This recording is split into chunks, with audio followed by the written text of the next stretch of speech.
6 chefs d'État africains ont séjourné au cours de la semaine qui s'achève à Kinshasa.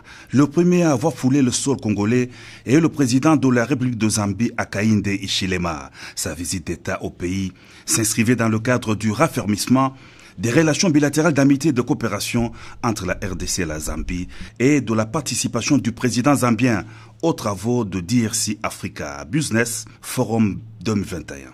La Zambie et la RDC optent pour une synergie des efforts en vue du développement de leur pays à travers notamment des infrastructures, des ponts et des routes. C'était ensuite au tour des autres présidents d'être accueillis à Kinshasa. Tour à tour, le président Macky Sall du Sénégal, Faure Gnassingbé du Togo, Paul Kagame du Rwanda, Denis Sassou Nguesso de la République du Congo, Nana Akufo du Ghana. Ils sont tous venus participer à la première conférence des chefs d'État sur la masculinité positive et soutenir leur homologue de la RDC, Félix-Antoine Tshisekedi Tshilombo, président en exercice de l'Union africaine, dont les assises de cette conférence ont été placées sous son haut patronage. La conférence des chefs d'État et de gouvernement pour l'élimination des violences faites aux femmes et aux filles s'est tenue à Kempinski, Fleuve Congo, hôtel en présentiel et en visioconférence. Autour du président de l'Union africaine Félix-Antoine Tshisekedi Tshilombo,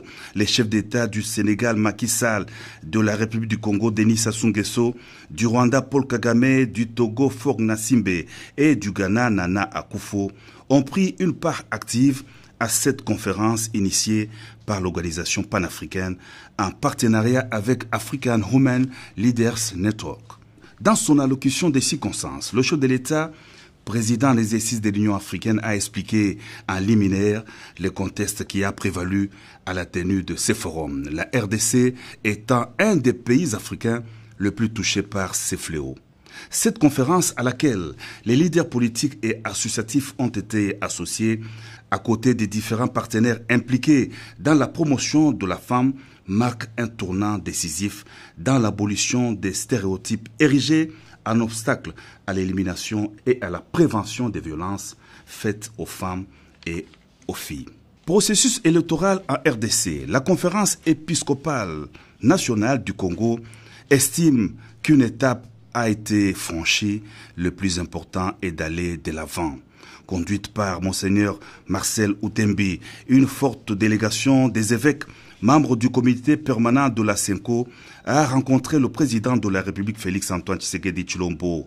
Pour le président de la CENCO, l'Église, l'État et d'autres partenaires doivent désormais, en tant que partie prenante au processus électoral, travailler en synergie dans le cadre d'un certain nombre d'aspects liés à la dynamique électorale. Il n'y a pas de désaccord entre l'Église et le pouvoir. L'archevêque de Kisangani prône plutôt la mise en commun des efforts entre les politiques et les religieux pour mieux servir la cause du peuple congolais. Pour vous informer de l'essentiel de l'actualité en République démocratique du Congo, il vous suffit de vous abonner sur Top 243 News TV, également nous lire sur www.top243news.com. Au nom de toute la rédaction, nous vous remercions.